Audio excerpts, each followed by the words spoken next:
The servitor's mouth opened, and something that was not its voice said, "He holds back because he still loves him." Blood ran from my ears. Not from sound, from proximity to truth the human mind was never meant to process. I had been standing 3 meters from that servitor for 6 hours, watching it perform routine maintenance on the Vengeful spirit's environmental controls, and it had been silent, dead, just another corpse wrapped in machinery doing the Omnissiah's work. Now it spoke with a voice like solar fire compressed into words, and every syllable made my bones ache with a cold that burned. I was a remembrancer.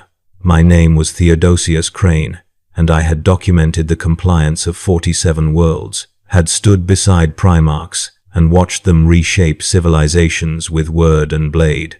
I had thought I understood power. I had catalogued it, measured it in the tonnage of orbital bombardments and the body counts of pacified populations. I knew nothing. What transpired aboard that vessel, in the final hours before Terra's salvation or damnation crystallized into historical inevitability, exceeded every framework humanity had constructed to contain the concept of strength. The servitor collapsed, its biological components failing simultaneously as whatever presence had seized its Vox grill withdrew. I should have reported this, should have summoned a tech priest, triggered an alert, done anything except what I did. Instead, I stood frozen, staring at the golden residue still steaming on the deck, because something in that impossible proclamation had torn open a question that the Imperium spent 10 millennia trying to seal shut. Why would the Emperor of mankind, master of humanity, the anathema himself, ever need to hold back? Against anyone? Against anything? The answer requires understanding what the Emperor truly was, beneath the myth, behind the golden throne's blinding radiance, stripped of the liturgies that transformed him from a being into a symbol. The Lectitio Divinitatus would have you believe he was always divine, always omnipotent, always the God-Emperor waiting to ascend. The Imperial truth, that dead philosophy buried with the pre-Heresy era, insisted he was simply the pinnacle of human evolution, a psychic apex predator wearing the shape of a man. Both explanations are incomplete. Both are, in their way, comforting lies, designed to help humanity sleep while the Astronomicon burns. I learned the truth in fragments, pieces scattered across suppressed documents, and the mad ravings of sanctioned psychers who had touched the warp's deepest currents and survived long enough to scream their visions before the black ships claimed them. The Emperor was not one thing. He was a gestalt, a fusion of thousands of ancient shamans who had cast their souls into a single crucible during old Earth's prehistory, binding themselves into a weapon against chaos when humanity's first psychers began opening doors that should have remained forever sealed. This origin, whispered in the most classified archives of the Inquisition, explains much. A singular consciousness forged from multitudes carries within it the memory of every sacrifice, every identity surrendered to create the whole. He held power that made planets bow in his presence. Not metaphor, literal gravitational distortion. When the Emperor walked upon a world during the Great Crusade's early years, seismographs registered tremors that followed his footsteps, subtle vibrations in the planetary crust that suggested his mere physical existence exerted mass beyond what his human form should possess. I found this data in a Mechanicus survey log from the compliance of 6319, a forge world that welcomed the Imperium and measured everything, documented every detail with the obsessive precision their kind mistakes for worship. The tech priests had been horrified by their own readings.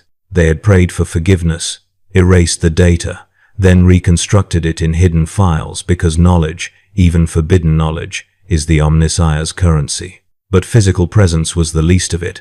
The Emperor commanded psychic might that existed on a scale the warp itself recognized as anomalous. Standard psychers, even Alpha Plus specimens who could crack mountains with a thought, registered on the Mechanicus's psychic resonance scales with readings measured in discrete units. The Emperor's psychic signature overloaded every measurement device ever constructed to quantify such things. Tech priests trying to calibrate equipment in his presence found their instruments melting, not from heat but from the sheer informational density his mind radiated into the materium. He was a psychic null event, a tear in the fabric of reality where the immaterium bled through so intensely it wrapped back around to appearing almost normal, almost human, because the alternative would drive observers permanently insane. Yet he hid it, deliberately, methodically, with a control that suggested profound understanding of what unrestrained power would accomplish. Before the Heresy, before Ulana, before even the Unification Wars reached their final stages, the Emperor moved through human society wearing faces, playing roles, manipulating the species he claimed to save toward outcomes only he could perceive. This was not the action of a simple tyrant or a deluded prophet. This was engineering at a temporal and psychological scale that treated centuries as variables and civilizations as experiments. He created the Primarchs, 20 demigod sons, each one a fragment of his own nature amplified and specialized, then scattered by chaos across the galaxy before they could be properly imprinted with his vision. The official narrative treats this scattering as tragedy, as Chaos's first great victory against the Emperor's grand design.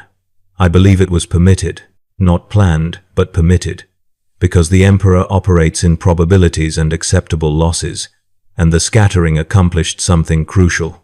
It forced the Primarchs to develop independently, to experience human struggle and adaptation, to become more than the weapons he had designed them to be. Whether this was wisdom or the first hairline fracture in his judgment remains a question the Imperium will never answer honestly. Consider what he achieved through his sons.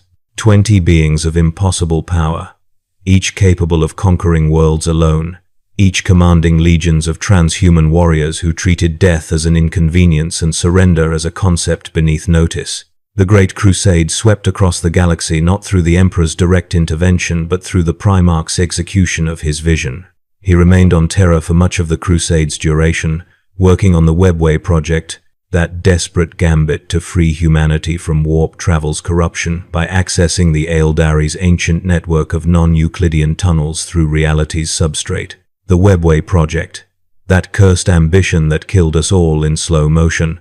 He intended to elevate humanity beyond its dependence on the warp, to create a secular paradise where psychers could be controlled or eliminated, where chaos would starve for lack of worship and emotion to sustain it. A beautiful dream. An impossible dream. Because humanity is emotion, is chaos in the lowercase sense, is the roiling contradiction between aspiration and entropy that makes us both magnificent and damned. The Emperor understood this intellectually. I think he never understood it emotionally. Never grasped that his own nature, that gestalt fusion of ancient souls, made him fundamentally different from the species he shaped himself to shepherd. When Magnus broke through the palace's psychic wards, trying desperately to warn the Emperor about Horus's betrayal, he shattered the Webway project's containment. Daemons poured through the broken gates. The Emperor had no choice but to mount the Golden Throne, that terrible device that was part psychic amplifier, part life support, part prison, and hold the breach shut through sheer will. He has sat there ever since, or what remains of him has, feeding the Astronomicon and preventing Terra from becoming the galaxy's largest warp rift. 10,000 years of motionless agony, of consciousness stretched between the materium and immaterium, of a mind vast enough to encompass human destiny now reduced to playing lever against an infinite tide. But that came after. Aboard the Vengeful Spirit, the Emperor still walked, still fought, still possessed the full terrible glory of his unfettered might. And he faced his most beloved son, corrupted beyond recognition by the very forces he had spent millennia trying to starve into irrelevance. Horus Lupercal, first among equals, the War Master, the Emperor's chosen regent who would command the crusade while its architect pursued his secret works on Terra. Even before chaos claimed him, Horus was extraordinary. I saw him once, during the Ulana triumph, and the memory burns brighter than the Astronomicon in my mind's darkness. He stood 4 meters tall in his armor, but the physical height was irrelevant compared to the presence he projected. Horus commanded space itself through sheer charisma, made reality reorganize around his will, turned every room he entered into a throne room regardless of its actual function. The Primarchs were designed to be leaders, but Horus transcended his programming. Where Guilliman organized, where Dawn fortified, where the Lion calculated, Horus inspired. He made you want to die for him. Not from fear, not from duty, but from love. From the absolute certainty that his vision was worth your extinction. His legionaries would walk into plasma fire if he asked, would hold their hands in the flame and smile because Horus had deemed their suffering necessary. This was not battlefield hypnosis or psychic compulsion. This was leadership refined to its absolute apex, the ability to make free-willed beings choose subordination gladly. He was also a peerless warrior. The Primarchs were all superhuman combatants, genetically and psychically enhanced, to fight at levels that made baseline human conflict look like children play-fighting with sticks. But Horus possessed an adaptability that made him more dangerous than his brother's specialized expertise. He could out-duel Fulgrim, outthink Perturabo, out-savage Angron when necessity demanded it. He absorbed combat styles like a linguistic prodigy, acquiring new languages, fought with an economy of motion that suggested. He perceived battle at a temporally extended frame rate, seeing your next 3 moves before you committed to the first. Then Davin happened.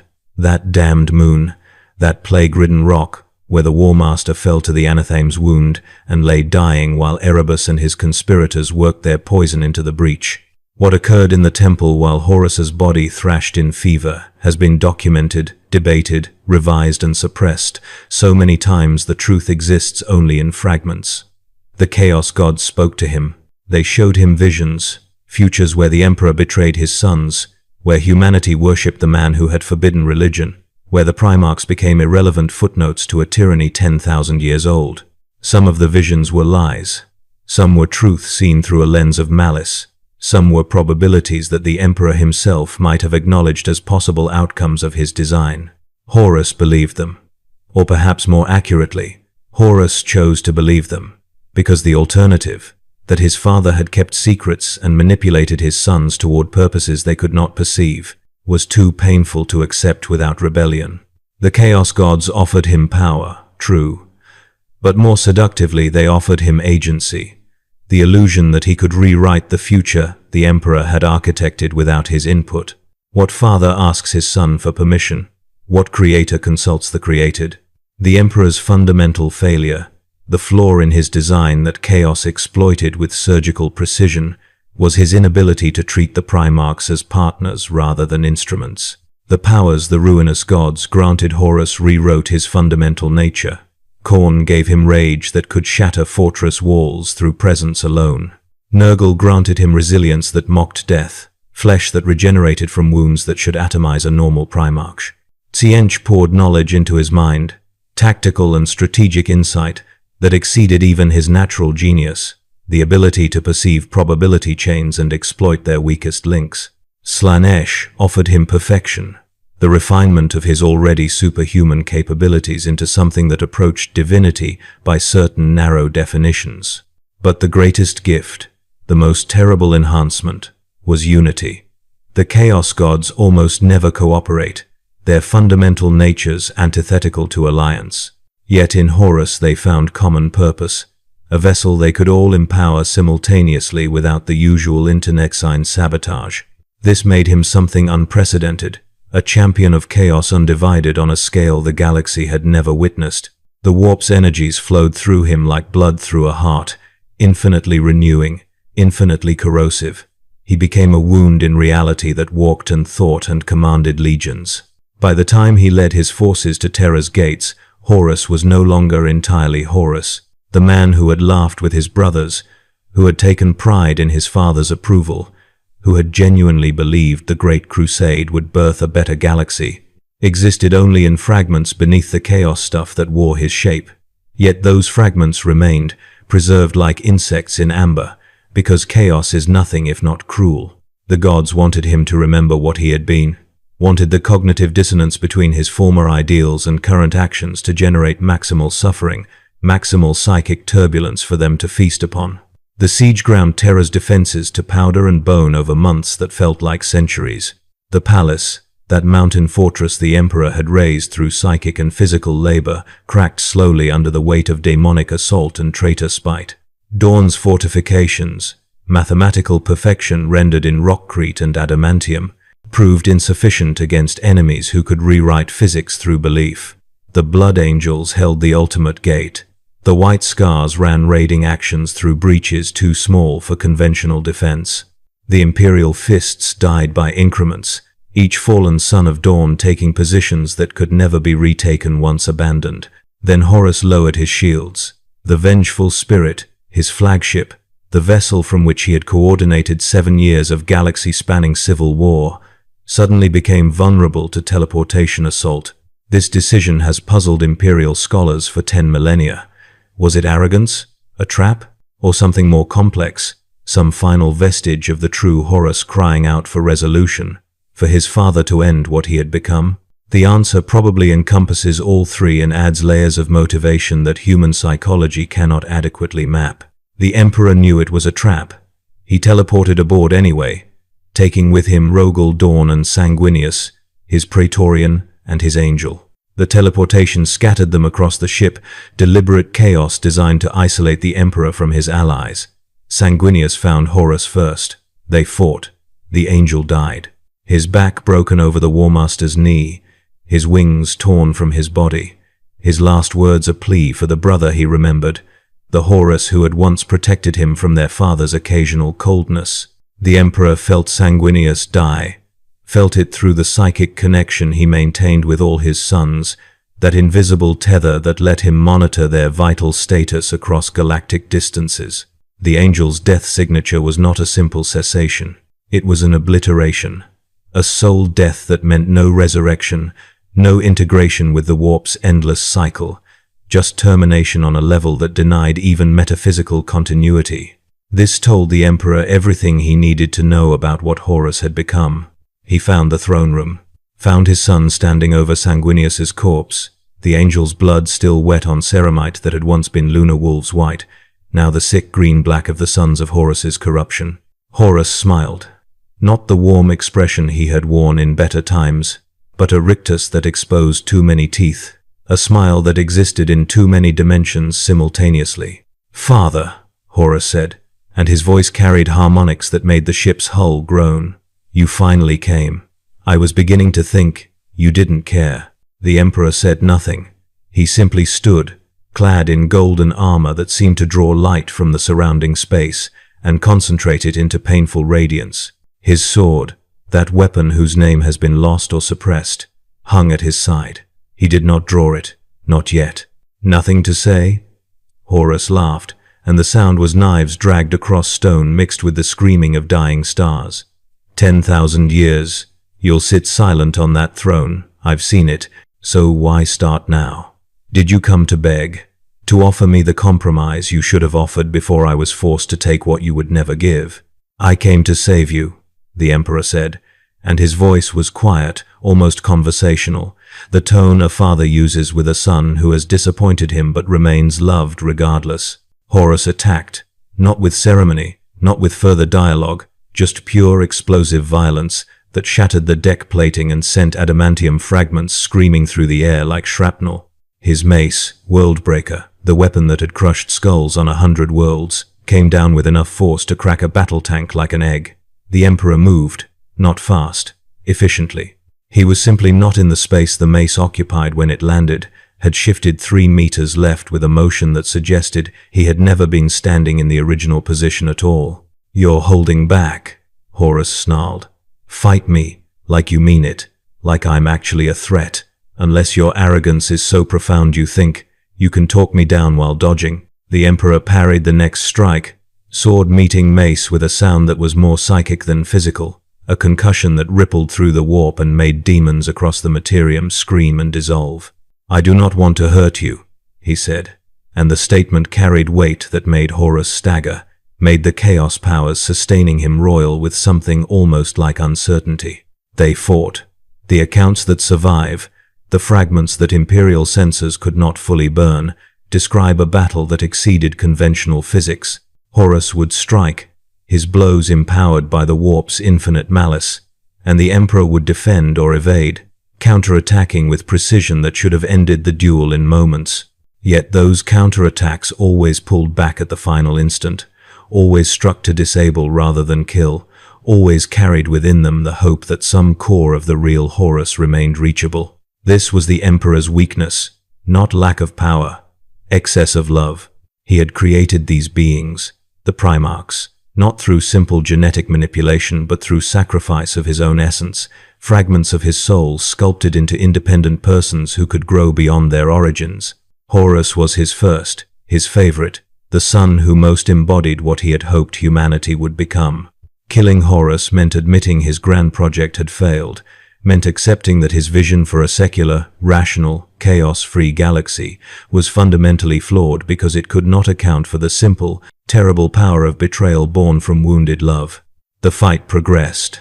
Minutes that felt like hours, each exchange of blows reshaping the throne room's architecture through incidental energy discharge. Horus grew frustrated, then angry, then frenzied. He called upon deeper powers, letting the Chaos Gods pour more of themselves through his form, swelling his already superhuman frame into something baroque and terrible, something that mixed all four gods' aesthetics into a singular nightmare. "You're pathetic," Horus spat, and blood ran from his mouth, though whether his own or something he had consumed was unclear. "You can't even kill your own son when he begs for it. What kind of god are you? What kind of father? I've seen what you'll become.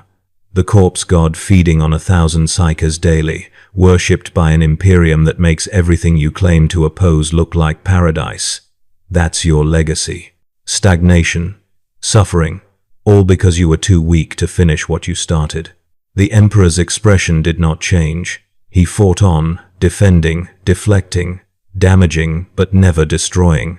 His psychic might, that oceanic power that could have annihilated Horus with a thought, remained leashed, focused on penetrating the chaos corruption to reach the sun beneath. He was trying to perform spiritual surgery in the middle of a battlefield, trying to excise the tumor without killing the patient.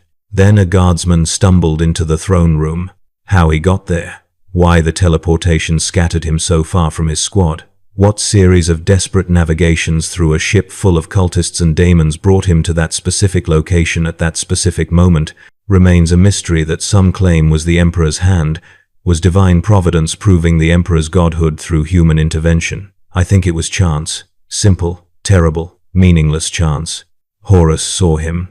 This insignificant human, this insect with a lasgun he probably did not know how to fire effectively. This nothing wearing the uniform of the Imperial army. And something in Horus, some last vestige of the man who had valued courage and loyalty above all else, recognized what this guardsman represented. The sheer audacity of a baseline human entering this space, this arena where gods dueled, and pointing his weapon at the War Master despite knowing his death was imminent and meaningless. Horus killed him. Not quickly. Not with the mercy a warrior grants a brave enemy. He destroyed that guardsman slowly, used powers that existed specifically to cause maximum suffering with minimum efficiency, turned the man's death into a 7-second eternity of torture that served no strategic purpose. It was spite. Pure, undiluted cruelty directed at the weakest target available because cruelty was all Horus had left. The Emperor saw his son, his first, his favorite, reduced to something that would torture an innocent for amusement. Saw the absolute and irredeemable nature of Horus's corruption made manifest in an act that no rationalization, no sympathetic reading, no desperate hope could explain away as anything but evil. And something in the Emperor, that carefully maintained control that had stayed his hand through the entire duel, shattered. He stopped holding back. What happened next exists in my memory as light and silence, as a moment where every sound on the ship cut out simultaneously because the auditory information was simply too dense for human neurology to process. The Emperor's psychic might, that carefully leashed oceanic force, exploded outward in a directed nova that existed in more dimensions than the standard 4. It was not heat, not pressure, not any physical force standard measurement could quantify. It was annihilation rendered as intent, the absolute contradiction of existence, applied to a singular target. Horus tried to defend. The Chaos Gods poured everything they could through him, decades of invested power and manipulation channeled into a desperate shield. It was not enough. The Emperor's assault bypassed the physical, bypassed the warp, struck at the fundamental level where consciousness and reality intersect. He did not destroy Horus's body first. He destroyed his soul, reached into the immaterium and grabbed the core pattern that made Horus himself, that unique configuration of will and memory and identity, and he burned it. The Chaos Gods screamed. Their investment, their champion, their greatest victory against the anathema was being obliterated on a level that meant permanent loss. They tried to pull back, to salvage what they could, to at least preserve the power they had committed. The Emperor did not let them. He followed their connection back into the warp itself, projected his consciousness through that impossible gulf, and he fought them. All four simultaneously, on their home ground, while simultaneously maintaining his assault on Horus. The throne room existed in two states simultaneously. In one, the Emperor stood motionless, his hand extended toward Horus, golden light pouring from his palm in a continuous stream. In the other, visible only to psychic senses, he was everywhere and nowhere, a titanic figure whose head scraped the top of the warp's infinite sky, wrestling with forces that called themselves gods. He was winning, not easily, not without cost, but winning, because the Emperor's power was not borrowed or granted. It was inherent, fundamental, the product of tens of thousands of human souls who had willingly merged their essence to create a weapon against the very powers he now fought. Horus's body began to smoke, not burn. Smoke, as though his existence was becoming metaphysically untenable, as though reality itself was rejecting his presence. The armor cracked. The flesh beneath ran like wax, but still he lived, or something wearing his shape lived, because the Chaos Gods would not relinquish their grip even as the Emperor systematically destroyed it. "Please," Horus said, and his voice was suddenly clear, suddenly human. The corruption burned away for just an instant. "Father, please. I'm sorry. I didn't mean. I didn't want. Please just make it stop. Make it. Father." The Emperor hesitated. That one moment of recognition, of his son, his real son, breaking through the corruption for a final plea, froze him for perhaps a full second. A second where he could have pulled back the assault, could have attempted a binding or imprisonment, could have tried anything except the complete obliteration he had committed to. The hesitation was fatal, not for Horus, for the Emperor, because in that second of suspended violence, Horus, or the chaos powers animating his corpse, struck. A last desperate attack, fueled by everything they had left. A psychic assault wrapped in physical violence that caught the Emperor across the chest and throat. The armor cracked, the flesh beneath tore. The Emperor fell, not dead but wounded on a level that exceeded mortality, damaged in his very essence. He fell, and the galaxy held its breath. But as he fell, he struck back. The final blow. The absolute termination. He did not destroy Horus's body. He unmade Horus's soul so completely that nothing remained. No echo in the warp. No fragment the Chaos Gods could preserve and resurrect. No pattern that could be reconstructed from psychic residue. Horus Lupercal, first among Primarchs, Warmaster of the Imperium, Arch-Traitor and Chaos Champion, ceased to exist on every level that existence operates. The body collapsed, an empty shell piloted by nothing, and even that shell began to dissolve because without a soul anchoring it to the materium, the warp stuff corrupting it had no foundation. Dawn found the Emperor moments later, having fought his way through the ship's corridors. He knelt beside his father, saw the wounds, understood their terrible permanence. The Emperor still breathed, but barely, and the breath was wrong, was labored in a way that suggested internal damage to systems that should not be vulnerable to damage.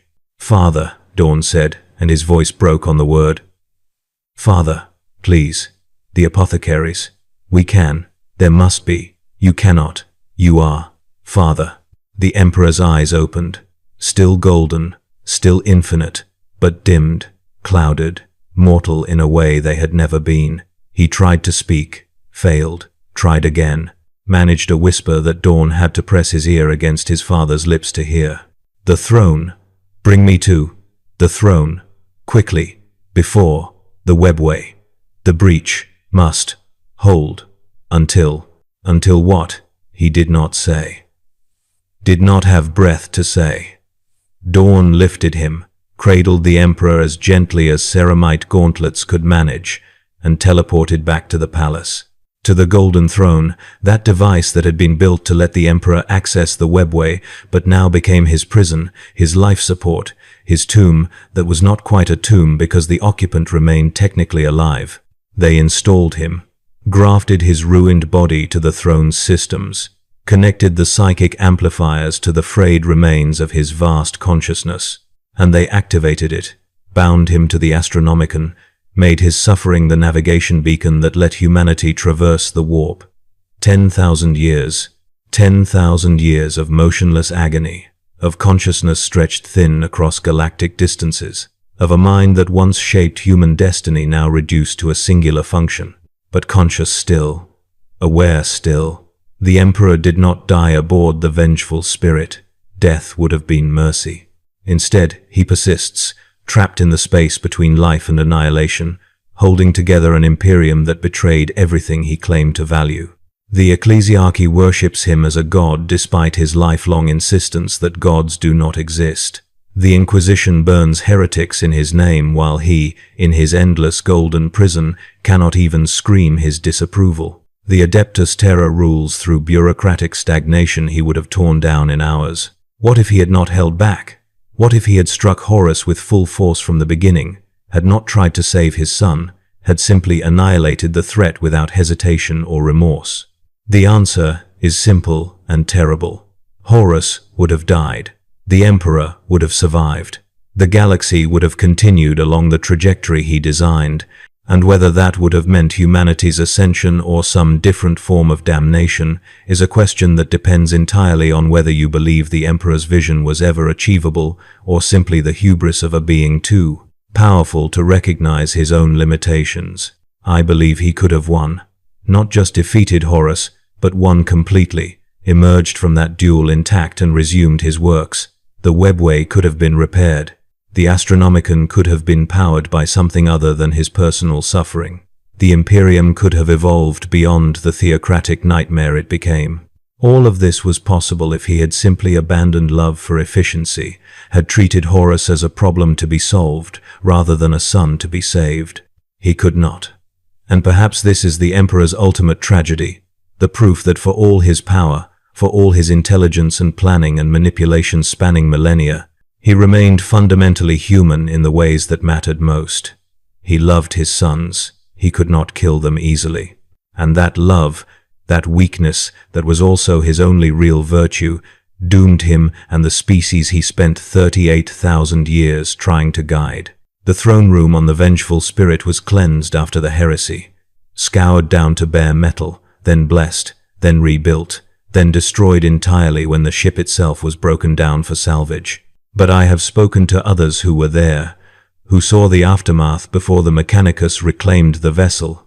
They tell me the walls wept, not moisture, light, golden radiance that bled from surfaces that should not bleed, that formed patterns suggesting script in a language no one could read.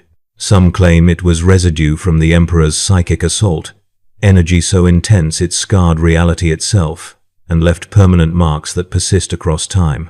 Others insist it was a message, instructions or warnings he had implanted in the Imperium during those final moments of unleashed power.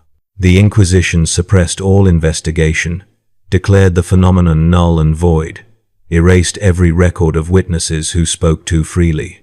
I think it was grief, the Emperor's grief, made manifest through psychic might that could not fully dissipate, that soaked into the ship's structure and replayed itself endlessly. Grief for what Horus had been, grief for what the Imperium would become, grief for his own failure to transcend the human limitations he thought he had left behind when he became something more than mortal. The true extent of his power was not the psychic nova that unmade Horus's soul. It was the restraint that came before, the months and years and centuries of carefully modulated intervention, of appearing less than he was, of allowing human agency despite how much easier it would have been to simply impose his will directly. He could have conquered terror through psychic domination, could have bound every human mind to his purpose, and created a species of willing puppets who would never rebel because they could not conceive of rebellion. He did not. He chose persuasion, chose manipulation, chose the long, slow path of cultural engineering because he believed, however naively, that humanity needed to choose its own salvation. And Horus showed him why that belief was doomed. Because choice means the freedom to choose wrongly, to be corrupted, to betray. The Emperor understood this intellectually, but could not, in the end, accept it emotionally. When the betrayer was his son, was the being he had poured so much of himself into creating. So he held back, and he paid the price. And 10,000 years later, humanity pays it still, bleeding 1,000 psychers daily into the throne's mechanisms to keep the golden corpse god's neurons firing just fast enough to maintain the Astronomican's light. There are prayers now, billions of them, perhaps trillions, rising from every world the Imperium claims. Prayers to the God Emperor, begging for salvation, for intervention, for the return of his active presence. The priests say he hears them, that his consciousness spans the Imperium and wraps every faithful soul in golden protection. I think the truth is worse. I think he does hear them. Every single prayer, every desperate plea, every hymn sung in his name despite his absolute rejection of divinity. And he cannot answer, cannot move, cannot even die and escape the prison his own love created. If Horus had never fallen, if the heresy had never occurred, what would the Emperor have built? The Webway gate would have opened. Humanity would have abandoned warp travel. Psychers would have been controlled or eliminated through eugenic programs that would make the Black Ship's current operations look merciful. The Primarchs would have been phased out, their purpose fulfilled, perhaps killed quietly or exiled to the galaxy's edge where they could not threaten the order he was constructing. It would have been a tyranny, gentler than the current Imperium's brutal theocracy, perhaps more efficient, certainly less wasteful of human life and potential, but still a tyranny, because the Emperor, for all his brilliance, could not conceive of any relationship with humanity, except as master and shaped clay. The Primarchs understood this on some level, even the loyal ones. They served him out of love and duty, but they also feared him, recognized that he would discard them the moment they became obstacles rather than assets. Horus made that calculation explicit, forced the Emperor to confront the contradiction at the heart of his design. You cannot love what you also treat as a tool. You cannot ask for loyalty while withholding trust. You cannot build a rational secular empire on foundations of manipulation and hidden purpose. Horus's betrayal was evil, was unforgivable, but it was also predictable, was the inevitable result of the Emperor's fundamental approach to leadership. And yet, the Emperor wept when he struck the final blow. I know this because Dawn saw, recorded it in a journal, that the Inquisition seized, but could not completely purge from existence. The Emperor wept golden tears that hissed against the deck plating, and he whispered something that Dawn transcribed phonetically but could not translate. I have seen that phrase. I have spent years trying to decode it. The closest translation I can manage is simply, I failed you. I failed all of you. Forgive me. Not a god's words, a father's. A father who had built his sons to be weapons, then could not bear to use them as such, then had to destroy one to prevent the destruction of everything else. The Emperor's true power was never the psychic might. It was the capacity to care, to love, to suffer, despite being powerful enough that he could have simply excised those vulnerabilities from his nature. He chose to remain human in the ways that made him vulnerable, and that choice killed him, or worse, trapped him in a state where death would be release.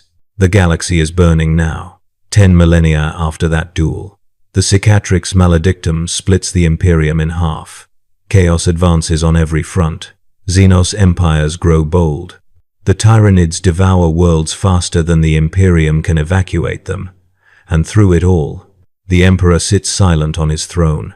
His consciousness spread so thin across the Astronomican's function that whether he can think coherent thoughts anymore remains the Imperium's greatest unspoken terror. Some say he is becoming something new, something that transcends his original nature, that the belief of quadrillions of faithful worshippers is transforming him into the god he always denied being. Others whisper that he died centuries ago and what powers the throne now is just psychic residue, a recording playing on loop, consciousness without self-awareness. I think he is aware. I think he suffers every moment.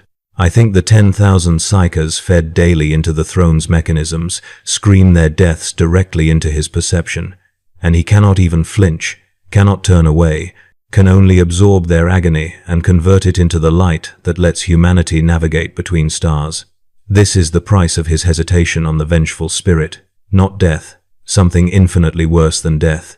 There are legends that he speaks sometimes, that saints hear his voice, receive visions that guide them to victory or sacrifice. The ecclesiarchy promotes these stories, uses them to justify their entire theological apparatus. I have investigated 12 such accounts personally, before my site was taken, and in each case I found either fraud or psychic resonance that could be explained without divine intervention. But there was one case, a single incident, that I could not explain away. A sister of battle, mortally wounded holding a shrine world's last cathedral against a chaos incursion. She was alone, her squad dead, her armor breached in 6 places, bleeding from wounds that should have killed her minutes ago. She told me, before the Inquisition disappeared her, that she heard a voice, not in her ears, in her soul. And the voice was tired, so tired, tired in a way that human language could not adequately convey. It said only, "I am sorry. I am so sorry. Please, please keep fighting. I cannot help you. I can only watch, please." She had kept fighting, had held the cathedral for 6 more hours until reinforcements arrived, moving with wounds that anatomical science said should have paralyzed her. The chirurgeons who examined her later found her pain receptors had been psychically burned out, not blocked but destroyed, and her adrenal system had been flooded with chemicals her body should not have been able to produce. Someone or something had taken her pain and converted it to endurance. The ecclesiarchy called it a miracle, the Inquisition called it chaos corruption, and executed her after my investigation concluded. I think the Emperor reached out. I think he saw one more person about to die defending something he had never wanted them to defend, a cathedral to a religion he had spent his life trying to prevent, and he could not bear it, could not bear to watch one more faithful servant fall. So he intervened, spending power he could not spare, breaking through the throne's constraints for just an instant, to give her the capacity to continue suffering on his behalf. This is what his full power accomplished. In the end, not the salvation of humanity, not the defeat of chaos, not the rational paradise he had designed, just the prolongation of agony, his own and everyone else's, because the alternative, letting go and allowing the Imperium to fall, would mean admitting that every sacrifice, every life spent in his name across 10,000 years had been wasted. The question that haunts me, that drove me to seek forbidden knowledge until it cost me everything, is simple. Could he still win? If the Emperor somehow healed, somehow reconstituted his shattered body and stepped down from the throne, could he unleash that full power again and reshape the galaxy? The answer depends on what he is now. If he has ascended, if the prayers of the faithful have transformed him into something genuinely divine, then perhaps yes. Perhaps he could stride through the warp itself and shatter the chaos god's domains, could forge new laws of reality and bind chaos into harmless forms. But if he remains what he was, a gestalt of ancient human souls now barely holding together after 10 millennia of unceasing strain, then no, he is spent. The power he unleashed against Horus was not infinite. It was vast, perhaps the largest single psychic event in human history.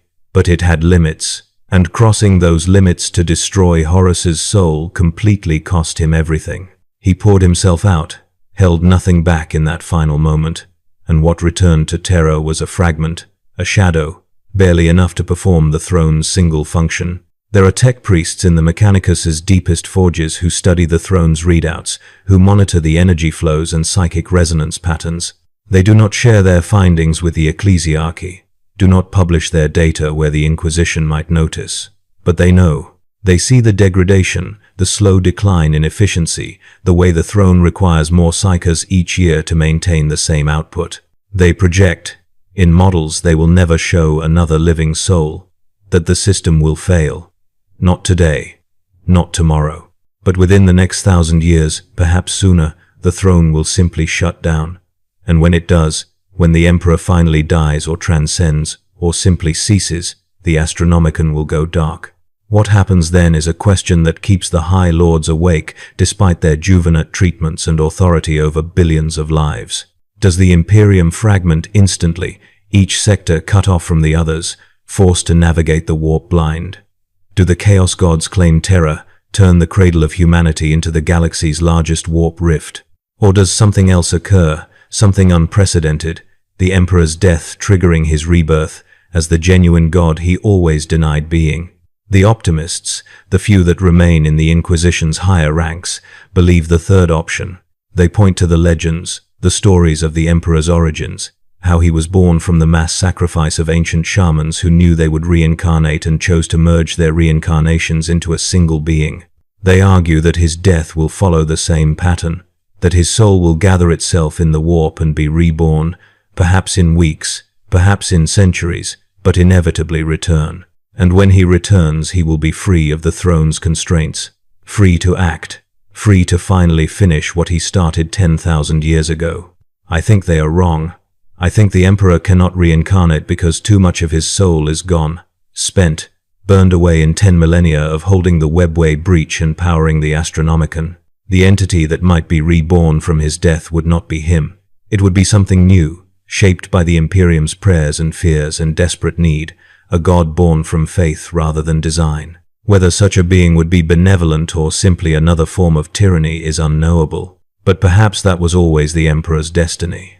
Perhaps he understood, in some deep precognitive sense, that his vision of a rational secular empire was always a temporary measure, a chrysalis that humanity needed to pass through before it could become something he could never anticipate. Perhaps the heresy, Horus's betrayal, his own entombment, all of it was necessary, was the only path that led to humanity's true ascension. Or perhaps I am giving him too much credit, projecting wisdom onto decisions that were simply mistakes, desperate improvisations by a being powerful enough to reshape reality, but not wise enough to predict the consequences. The duel on the Vengeful spirit was not a battle between equals. It was a father killing his son, a creator destroying his greatest work, an immortal being confronting his own capacity for love and finding it led only to doom. Horus never had a chance once the Emperor stopped holding back. The Chaos God's power, for all its corruption and malice, could not match the focused will of a being who had spent 40,000 years preparing to fight them. The fight was over in seconds once the Emperor committed to victory over salvation. But those seconds cost everything. The Emperor's full power, unleashed without restraint, was sufficient to unmake a soul. It was not sufficient to survive doing so. He burned too bright, pushed too hard, exceeded the tolerances of his own form. Some weapons destroy themselves in firing. The Emperor was such a weapon, and Horus's death was the shot that shattered the barrel. There is a room in the Imperial palace, deep below the throne's chamber, that the Adeptus Custodes guard with a fanaticism that exceeds even their normal devotion. I learned of it from a custodian who had stood watch there for 3 centuries, who finally broke his vow of silence because, he said, the Emperor himself had released him from it in a dream. Whether that was true, or the delusion of a mind cracking under the weight of millennia lived in golden armor, I cannot say. But he told me what the room contains. Fragments, pieces of the armor the Emperor wore aboard the Vengeful spirit, shards of the sword he carried, and samples. Tissue samples, blood, genetic material preserved in stasis fields that consume more power than some hive cities use in a year. The Mechanicus studies these fragments, tries to decode them, seeks to understand what the Emperor truly was on a biological level. They have learned nothing useful. The samples degrade immediately when removed from stasis, not through normal entropy, but through what can only be described as reality rejecting their continued existence. As though the universe itself recognizes that such material should not persist, that the Emperor's physical form was always a temporary manifestation of something that operated on deeper levels than matter and energy. The custodian told me they perform a ritual in that room, once each year on the anniversary of the Emperor's entombment. They gather the fragments, arrange them in a pattern he could not or would not describe, and they pray. Not the formal liturgies of the ecclesiarchy, older prayers, prayers in a language he claimed was Proto-Indo-European, words that predated the Imperium by tens of thousands of years. And sometimes, he said, the fragments respond. They glow with soft golden light. They emit harmonics that human ears cannot hear but human souls can feel. And for just a moment, just an instant, the custodians present experience a sensation of presence, of being observed by something vast and compassionate and unspeakably sad. Then the moment passes. The fragments go dark. The custodians return to their eternal watch, and nothing changes. The Emperor remains bound to his throne. The Imperium continues its slow collapse. Humanity bleeds and prays and dies in numbers that have lost all meaning. I asked the custodian what he thought the ritual accomplished, what purpose it served if it changed nothing. He looked at me with eyes that had seen things I could not imagine, and he said simply, "We remind him that he is not alone, that we remain, that we will never abandon him, even though he can no longer save us. It is the only gift we have left to give."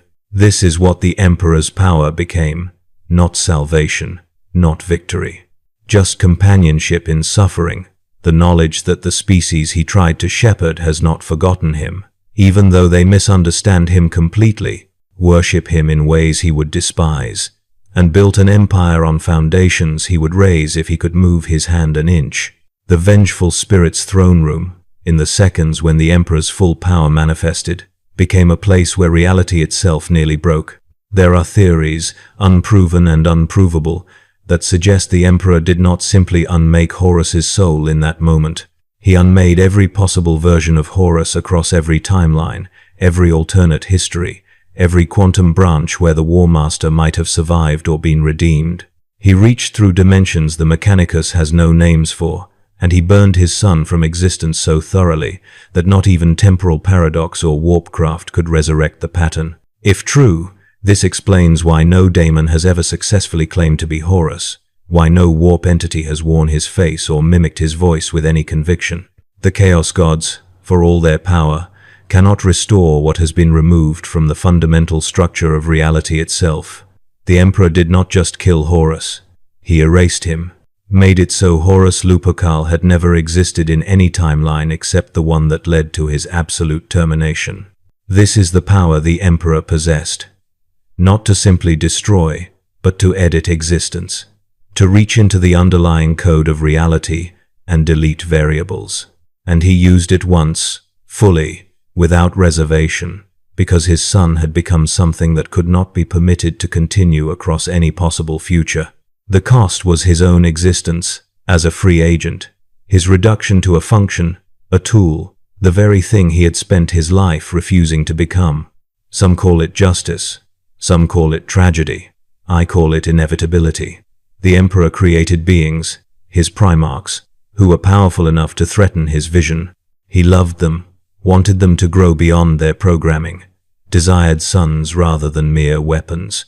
And when one of those sons chose betrayal, chose chaos, chose to burn the galaxy, rather than serve a father he perceived as tyrannical, the Emperor could not accept it, could not let go, could not kill quickly and survive.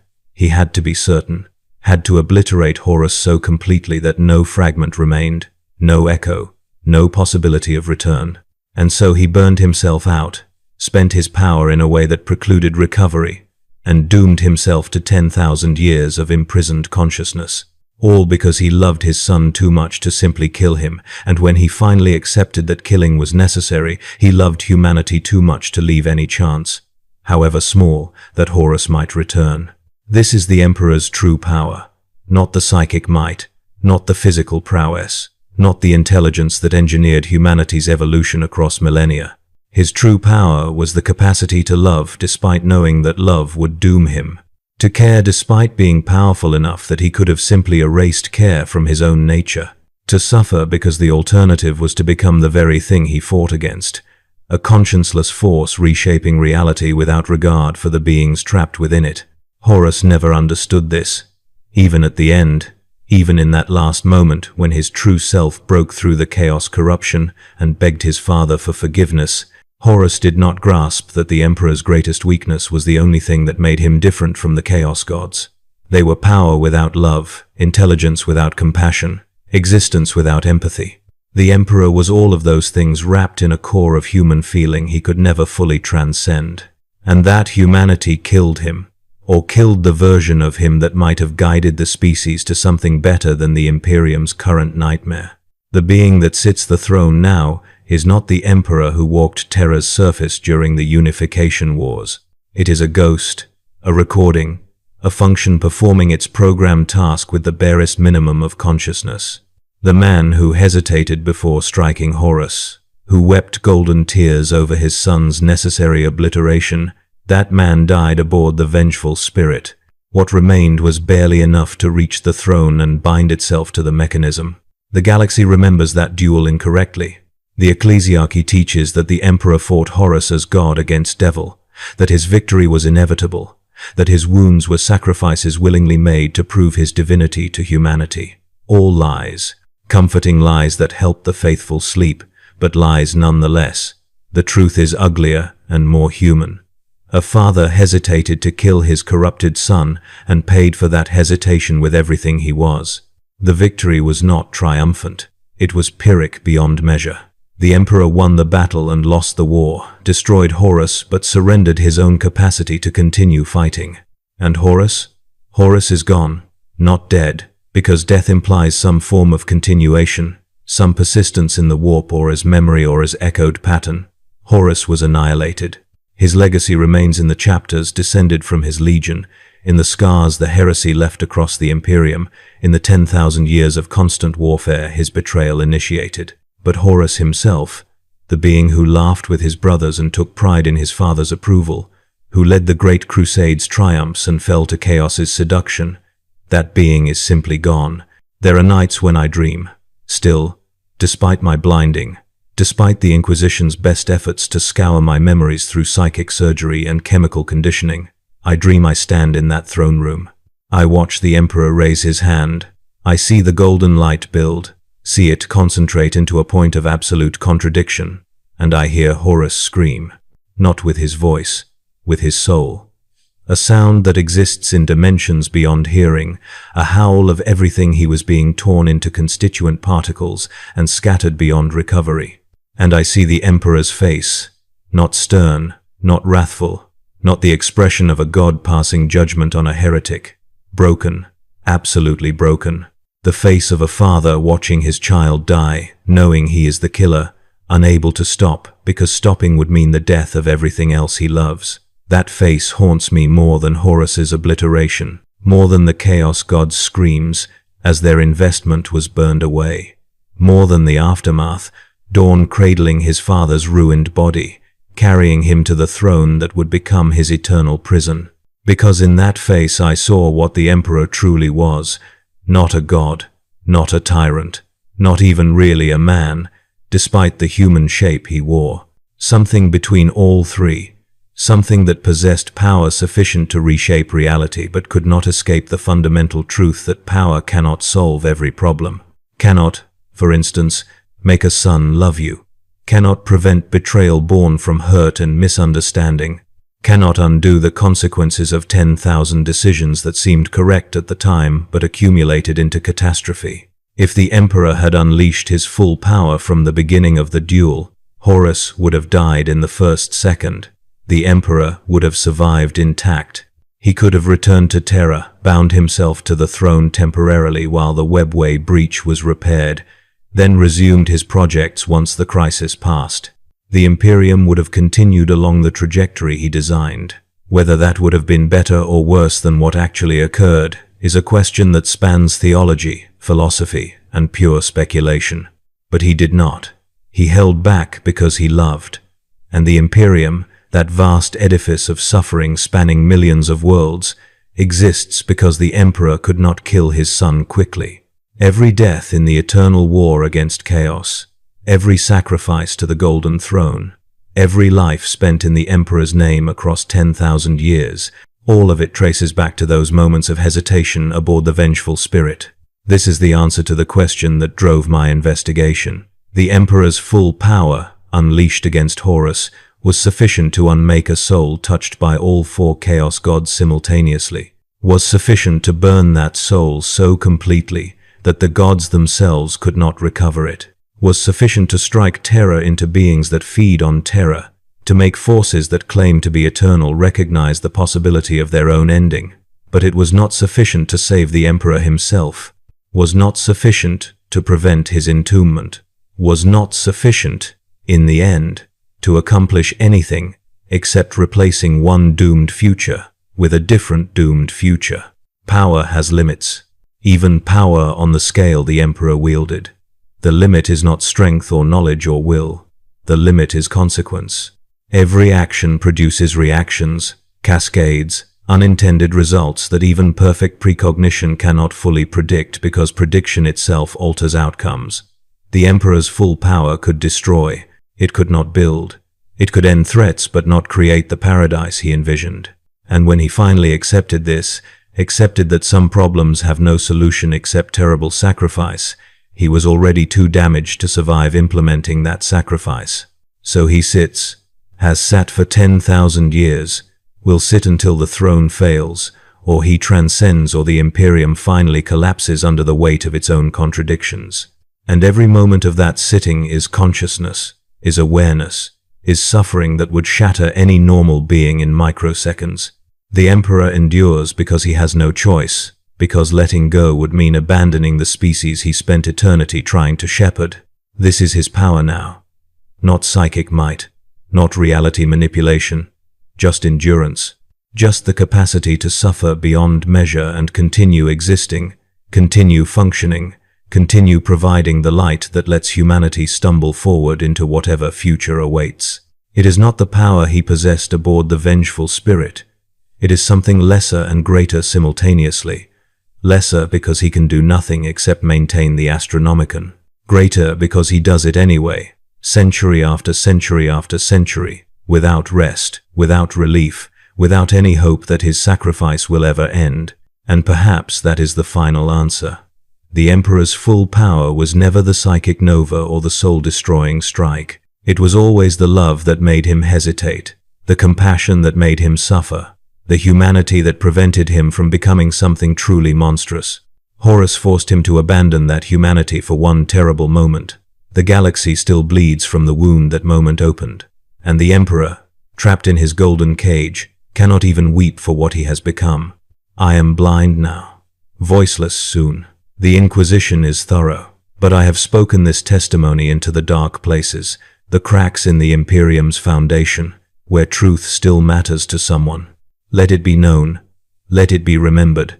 The Emperor could have won without sacrifice, could have struck Horus down instantly and emerged victorious. He chose differently. He chose love over efficiency, and that choice killed him, saved humanity, and doomed us to 10,000 years of worshipping a corpse who would despise everything we built in his name. This is what power means in the grim darkness of the far future. Not the capacity to win, but the wisdom to understand that winning costs everything, and the courage to pay that price anyway, knowing it will never be enough.